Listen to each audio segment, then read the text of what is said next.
నా పేరు ఈరేళ్ళ ఈర వెంకట సత్యనారాయణ. నేను రైతునండి. మాది సోడవరం గ్రామం, రామచంద్రపురం మండలం. ఈ కాలువ పసలపూడి నుంచి అండి యనమదాల వరకు వెళ్తుందండి. ఈ కాలం మీద వేల ఎకరాలు వ్యవసాయ ఆధారపడి ఉన్నదండి.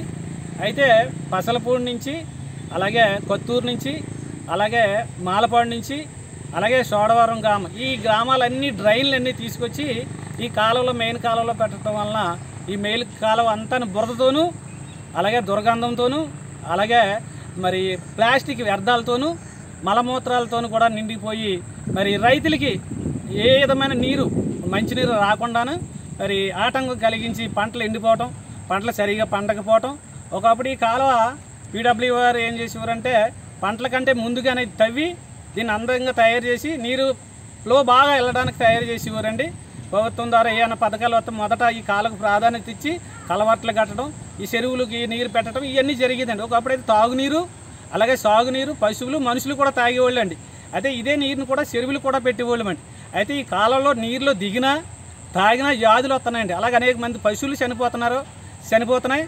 అలాగే మనుషులు కానీ లేదా కూలి వాళ్ళు కానీ రైతులు కానీ దిగినప్పుడు శర్మవ్యాధులు లాంటి శర్మవ్యాధులు కూడా వస్తున్నాయండి.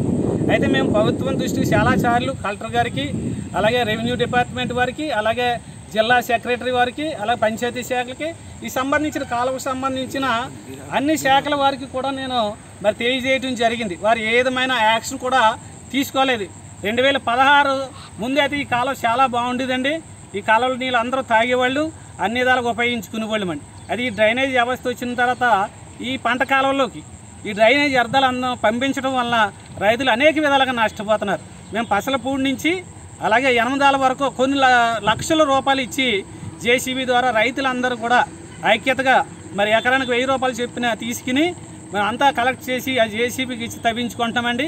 ఇప్పుడు 15 రోజులు తవ్వారు, ఇంకా 15-20 రోజులు తవ్వాల్సిన కాలం ఉన్నదండి. కనుక ఈ సమస్యను మరి ప్రభుత్వ అధికారుల దృష్టికి, అలాగే పరిపాలన చేస్తున్న వారి దృష్టికి, అలాగే ఎమ్మెల్యే గారు, ఎంపీ గారు దృష్టి కూడా మేము తీసుకుని వస్తున్నాం. దీనికి సంబంధించిన మంత్రులు కానీ అధికారులు కానీ మరి దృష్టి పెట్టి ఈ ప్రాబ్లం సాల్వ్ చేసి మా రైతుల పక్షాన్ని న్యాయం చేయవలసిందిగా మీ అందరినీ కోరుతున్నానండి. మరిన్ని వీడియోస్ కోసం ఛానల్ ని సబ్స్క్రైబ్ చేయండి. లేటెస్ట్ అప్డేట్స్ కోసం వాట్సాప్ ఛానల్ ని ఫాలో చేయండి. అండ్ లింక్ డిస్క్రిప్షన్ లో ఉంది.